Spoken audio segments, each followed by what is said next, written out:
My parents forced me to let my golden brother stay and split my inheritance, but my refusal made his greed destroy everything he had. I'm 24 years old, and frankly, I feel like I'm just a walking wallet to my brother Ted, who's 25. Growing up, it was clear that our grandfather Gary and Ted never really got along. Gary wasn't exactly the warmest person, but Ted had his own set of issues, like breaking stuff for kicks or just dropping dishes to see how people would react. It was like he enjoyed the chaos. Despite this, it never felt like my parents held him accountable. If anything, they just chalked it up to boys being boys, which never sat right with me. This behavior wasn't something I was taught to tolerate, and I certainly don't buy into the idea that parents are always to blame for how their kids turn out. Some kids, like Ted, just seem wired differently. Grandpa Gary passed away when I was 18 and Ted was 19. He left everything to me: the house, his car, a decent sum of money, and even his cats. My parents got some family heirlooms and a bit of cash from his life insurance, but the bulk of his estate came to me. We don't have other relatives like cousins, and our parents don't have siblings, so it wasn't a huge shock. Grandpa had made it clear to everyone that he wouldn't leave anything to Ted because, well, he thought Ted was a jerk. At the time, I remember overhearing my parents agree with Gary's decision, admitting Ted had always been difficult.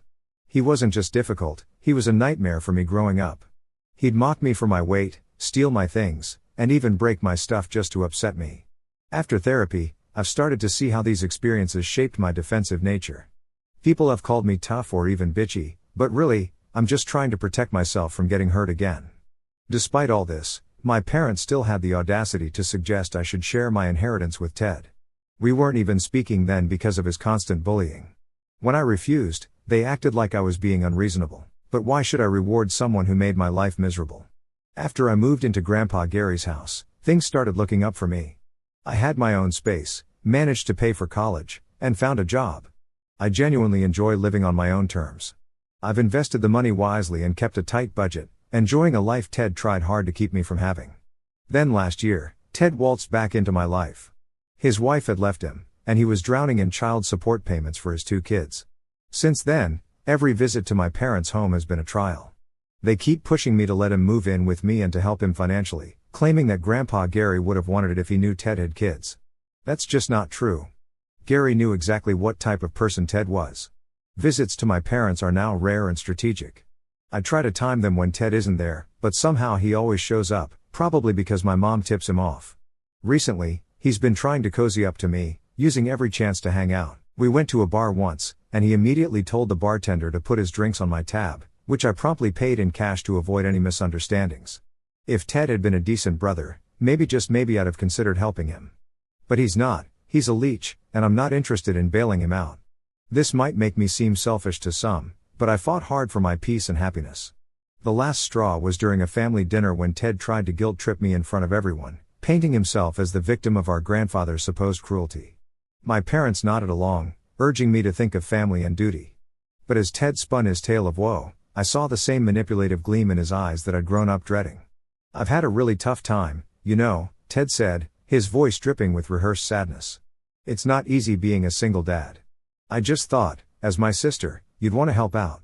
The room was silent, everyone's eyes on me, waiting for me to capitulate as I always had when we were kids.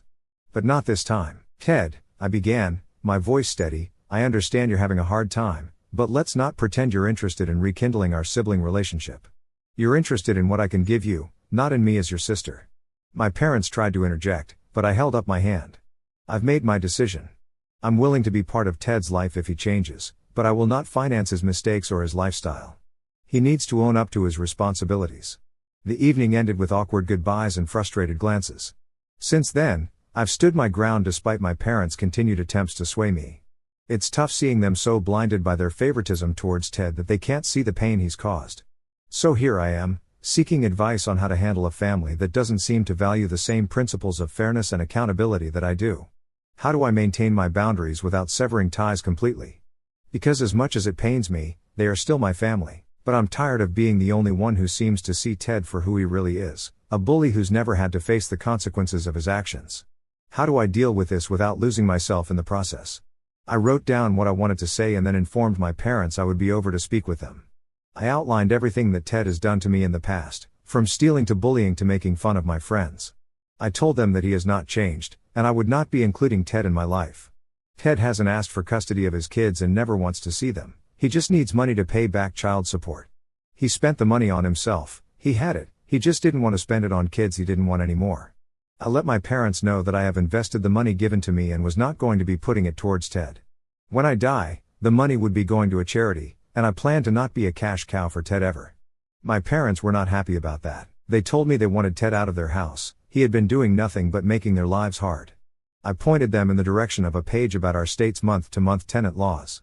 They gave Ted his formal get-out papers this morning. He has 30 days to get out, or they will evict him. They wanted him to stay with me to feel less guilty. They thought I might be able to show him how to straighten up. If it hasn't happened by now, I doubt it would. I told them that they had screwed up by not fixing this when I was younger, that Grandpa Gary knew the type of person Ted was and left me the money for a reason. I wasn't going to piss on Grandpa Gary's grave by saying, "Here, Ted, never learn from your mistakes." Also, I hate Ted. I don't like being near him. I tried to hang out with him a few times just to see if he could change. Nope. Now he has the legal right to do whatever he wants short of a crime, and that makes him an even bigger asshole. I'm an adult, and I can do what I like, as a terrible power for a host to have, and Ted has it in abundance. He is a legal adult and a mental child. That's a bad combination. This is not to say my family is filled with saints. I learned a long time ago that I have some issues from my upbringing. However, I have tried very hard to overcome them. If Ted was trying, I might help, but he's not trying. I did, however, contact his ex and arrange to meet up with the kids to meet them. I let her know I wanted to be involved in their life, even if it's seeing her a few times a year. She told me that Ted said I was an abusive asshole who stole his money. I let her know my side and clarified that she didn't have to have anything to do with me if she didn't want to. I just wanted to know my family. Their father being a Hall shouldn't mean the rest of the family is going to cut them off. She pretty much told me that she wants nothing to do with my family at all.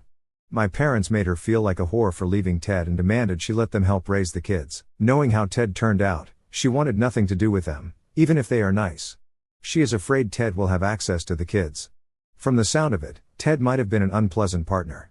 So I sent them $500 for the holidays and to use in legal fees, letting her know it's not from Ted, never was from Ted, please do not count it towards payments owed. I also sent the kids a onesie and a little outfit, though they're too young to really know. I sent presents. She thanked me and is going to be sending me some pictures through Facebook, and maybe I can meet them. She doesn't know. I guess she thinks I'm going to use this connection to help my brother. I let her know I actually want no contact with Ted, and he wasn't aware I had a Facebook. I also don't have my parents on Facebook, so it's not an issue. Hopefully, I will be able to be in their life. If not, I completely understand why she might not want to. Anyway, I don't hate my parents, they have issues, but they usually are pretty cool. This has to be one of the most annoying things they ever tried to do. However, Ted getting kicked out is something I hope helps him out, as I won't be. So that's the update. Thanks for reading. Let's rewind to last week when my brother Ted decided to show up at my place completely unannounced, and guess what? He wasn't alone. He had a woman with him, someone I'd never seen before, and yep, a toddler in tow. I open the door, and there's Ted looking like he's just lost his best friend, with this woman Eliza and her kid, who he introduces as Timmy. Ted lays it on thick, "Hey, I know it's been rough between us, but we're in a real bind. We just need a place to stay for a few weeks, just until we sort something out. Eliza, Timmy, and I have nowhere else to go." His voice had that forced sincerity he pulls out when he wants something. I'm not buying what he's selling, not for a second. So I told them we needed to talk, but not inside my house. We stood out on the porch, me with my arms crossed, them looking all hopeful and misplaced. "Ted, you can't just show up like this. And who are Eliza and Timmy? Since when do you have another kid?" Ted's explanation was as shaky as a house of cards in a windstorm. He met Eliza a few months ago, and she's supposedly down on her luck, kicked out by her family, the whole 9 yards.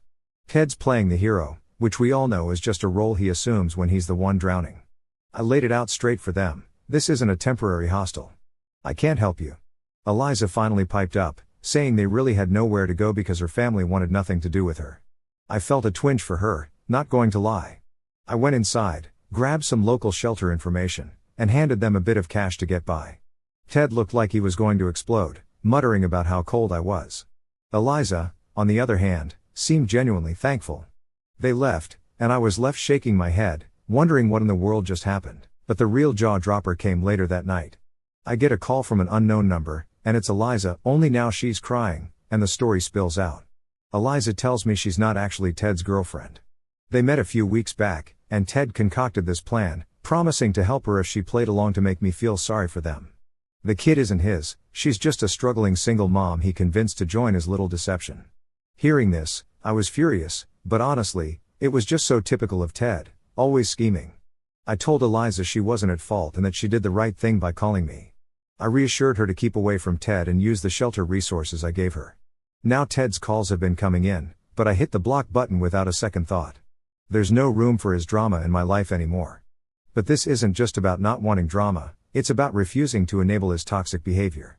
Since then, I've been wrestling with what to do next. The temptation to blow this whole story wide open at the next family get-together is real. I mean, should everyone know what Ted tried to pull? Part of me thinks it's necessary just to show how far he's gone this time. But then there's that little voice asking if it's even worth stirring up more trouble. Will it change anything, or just add more stress to an already strained family relationship? And it's not just about exposing Ted or protecting myself, it's about what these constant disruptions are doing to my own mental peace. Every time I think I've set a boundary, something else comes up that tests my resolve. It's exhausting constantly having to defend my decisions to my family, especially when it comes to Ted. So here I am, stuck between a rock and a hard place. On one hand, I want to keep my distance, preserve the peace I've built for myself. On the other hand, there's this part of me that feels obligated to fix things or at least try to. Maybe it's because they're family, or maybe it's just that old habit of feeling responsible for the messes Ted leaves behind. Either way, it's a lot to deal with, and I find myself second-guessing my choices. Should I cut ties completely? Is there a way to maintain some sort of relationship with my parents without getting dragged back into Ted's vortex of chaos? That's where I'm at now, trying to figure out the best way to handle a situation that feels like it's constantly moving the goalposts. How do you deal with a family member who's more than just a nuisance but a genuine threat to your well-being? And how do you protect your own emotional health without completely isolating yourself from your family? Honestly, any advice or insights would be hugely appreciated because navigating this family minefield feels more daunting by the day. What's the right move here? How do I keep my sanity in a situation that feels increasingly insane? It's a puzzle I'm still trying to solve, and any help piecing it together would be a godsend. I thought I'd seen it all, but apparently there's no end to the drama when Ted's involved. So here's the rundown. Not long after the last debacle, I got a call from my parents asking me to come over for what they described as a very important family discussion. Given everything that's been going down, I was naturally a bit skeptical, but I figured maybe they were finally ready to see things from my perspective. Boy, was I wrong. I showed up at their house, and it was like walking into a surprise party that you wish you hadn't been invited to. Not only were my parents there, ready with what looked like a rehearsed list of concerns, but Ted was there too. And they had even pulled in a couple of aunts and uncles and some cousins I hadn't seen in forever. The room was tense, everyone seemed to be tiptoeing around, avoiding eye contact until we all sat down. The discussion kicked off with my mom saying they were all concerned about me, which quickly turned into a full-blown critique session about how I was handling the situation with Ted. According to them, I was being too harsh, not understanding enough of poor Ted's struggles. My dad joined in, painting a picture of Ted as this lost soul who needed just a bit more support from his family, especially his sister. Yep, that's me.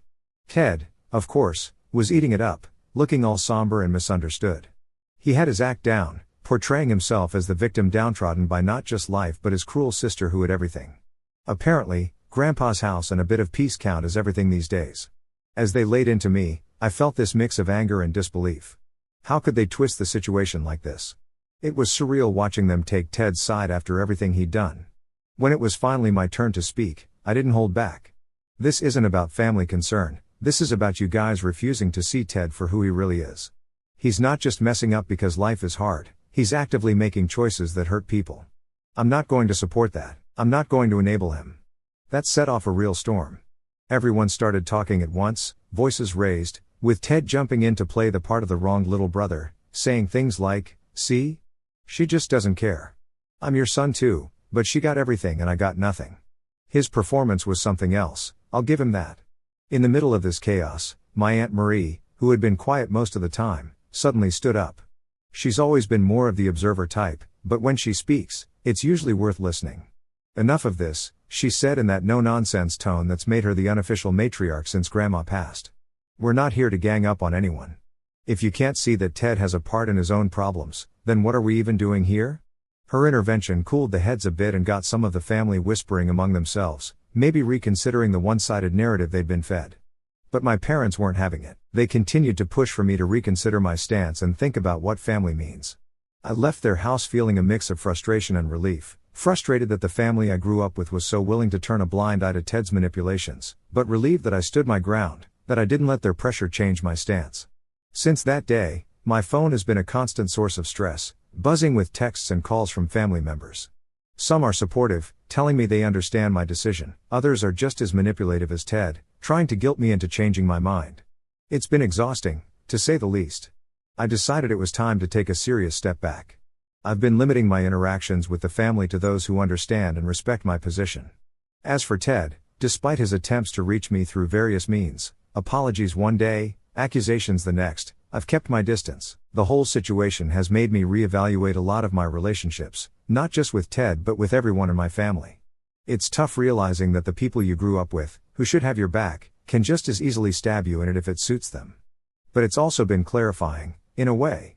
I'm seeing more clearly who I can trust and who I need to keep at arm's length. For now, I'm focusing on my own life, my job, my friends, my personal projects. Building a life that isn't defined by family drama is my #1 priority. It's not easy, and some days are harder than others, especially when I think about how things used to be, but I know I'm making the right decision for my well-being. Thanks again for all the advice and support. It's been invaluable during this insane period. I'm taking things one day at a time, and while I'm not sure what the future holds with my family, I know I'm heading in a direction that's healthier for me. I'll keep you all posted as things develop, but for now, just know that I'm hanging in there, staying true to myself, and trying to find peace amidst the chaos. After that last major clash with my family, I made a conscious decision to take a big step back from all of them. I really needed to breathe, to find out what life looked like without the constant stress of family drama. That decision wasn't easy. There were times I second-guessed myself, wondering if I was being too drastic, too cold, or too distant. But I stuck to it because something deep down told me it was what I needed to do for my own well-being. The first few weeks of distancing were the toughest. My phone was eerily quiet, which was both a relief and oddly unsettling. The silence gave me too much time to think, to worry if I had made the right call. During this time, I threw myself into my hobbies, things I loved but had neglected for too long, like getting back into painting and hiking more seriously. Rediscovering these parts of myself felt like meeting up with old friends. I had forgotten how much joy these activities brought me, how they cleared my head and soothed my soul. As weeks turned into months, the new normal started to feel just that, normal. I was less on edge, more in tune with what made me happy, and my daily life was notably calmer. This new headspace allowed me to reflect on everything that had happened without the raw emotions clouding my judgment. Then, out of nowhere, a text from my mom popped up one day, just a simple "How are you?" Nothing groundbreaking, but it was the first olive branch since everything had gone down. I was cautious, keeping my replies light and non-committal at first. Slowly, though, we started texting a bit more. I made sure to keep clear boundaries, and surprisingly, she respected them. We didn't dive into any heavy discussions. It was more about sharing little updates, which was a relief. Ted, on the other hand, has been completely off my radar. I heard through the grapevine that he moved in with a friend after finally being asked to leave our parents' place. He hasn't reached out to me directly, which I'm honestly grateful for. Whether he's genuinely started taking responsibility for his actions or he's just too preoccupied with his own life to bother me, I can't say. But the distance has given me much needed peace. My relationship with my dad remains strained. We haven't talked much since the intervention. I get the sense he's still upset with how things played out, maybe even feels a bit betrayed by my strong stance. It hurts knowing there's this wedge between us, but I've come to accept that not every relationship can be patched up, or at least not quickly. Healing, if it happens, will take time. The family members who have reached out have mostly been supportive or at least haven't tried to drag me back into the drama. My Aunt Marie, who stood up for me during that last family gathering, has been an incredible support. She's become something of a family mediator, ensuring everyone respects each other's boundaries, which has been a huge help. This whole experience has been eye-opening in a lot of ways. It's taught me about boundaries and the importance of sticking to them, even when it's tough, even when it means stepping back from people you love. I've learned a lot about myself, about my limits, and about what I need in my relationships. It's been a journey of self-discovery that I didn't expect but am grateful for. Looking back, I can see how much of my energy was being drained by trying to keep the peace, by trying to be everything to everyone. It's not sustainable, and it's not healthy. This break has allowed me to rebuild my life the way I want it, focusing on what brings me joy and peace. So here I am now, a few months down the line, feeling more like myself than I have in years. My life isn't free from challenges, but the challenges feel more manageable when I'm not constantly weighed down by family issues. I'm taking things day by day, enjoying the calm after the storm, and slowly rebuilding the relationships that matter on healthier, firmer ground. Thanks for all the advice, the words, and the support through all of this. It's been a wild ride, but knowing I had this community to turn to has made all the difference. I'll keep you posted on how things go, but for now, I'm just going to enjoy the peace and keep focusing on the positive changes I've made in my life. Here's to finding calm in the chaos and to a future that looks a little brighter each day. So here's the latest. Ted ended up in jail. It's still hard to wrap my head around it, but it happened. The charges: financial fraud, serious stuff involving forged signatures and conning money out of unsuspecting victims. It's like something out of a crime show, except it's real life, and the person at the center of it is my brother. The news hit me like a freight train when my mom called, her voice shaking as she explained what had happened. Through her tears, she relayed the details, and then, almost predictably, came the request that floored me. They wanted me to bail Ted out. After everything that had transpired, the endless cycles of manipulation and turmoil, they were asking me to step in and pull him out of the mess he'd gotten himself into. I asked my mom to give me some time to think it over, hanging up the phone with a heavy heart and a mind racing with conflicted thoughts. Part of me felt a tug of sympathy for Ted. Jail is no light matter, and the thought of anyone I know being in that kind of environment is unsettling. But then the larger, more rational part of me kicked in, reminding me of all the reasons I had distanced myself in the first place, of all the times Ted had chosen his path heedless of the consequences and the people he hurt along the way. Those few hours of contemplation were some of the most introspective I've had. I thought about responsibility, what it means to really be responsible, not just for ourselves but for the actions we condone in others. Could I, in good conscience, use my hard-earned money to bail out someone who had repeatedly shown such disregard for others? Was I obligated to help simply because we shared the same blood? The answer came to me clearer than I expected. I called my mom back and told her I couldn't do it. I explained that this was a line I could not cross, that Ted needed to face the consequences of his actions without me shielding him from them. It was an incredibly tough conversation. I could hear the disappointment and desperation in my mom's voice, but beneath that, a hint of understanding perhaps. The decision not to bail Ted out didn't come without its own set of repercussions. I braced myself for a backlash that, surprisingly, never came. Maybe my family had expected my refusal, or perhaps they were too wrapped up in the crisis to muster the energy for another confrontation. Whatever the reason, the storm I'd anticipated didn't break, and in its absence, a sort of uneasy peace settled over us all. In the weeks that followed, I found myself reflecting on everything that had transpired. There was a strange sense of closure in having made such a definitive decision.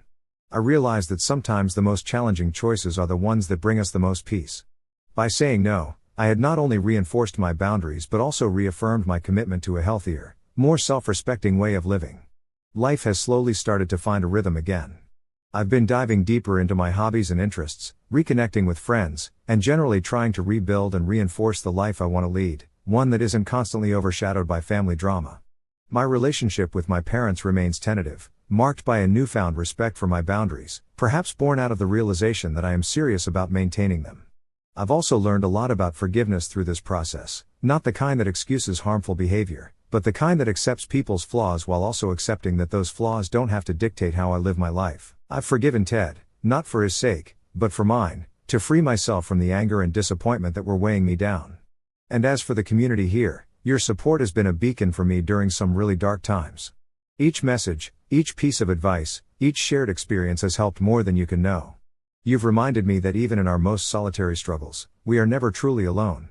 So as I close this update, and hopefully this chapter of my life, I want to express my deepest gratitude. Life will undoubtedly throw more challenges my way, but I feel more equipped to handle them now, more aware of my strengths and my values, and more committed than ever to living a life that reflects them.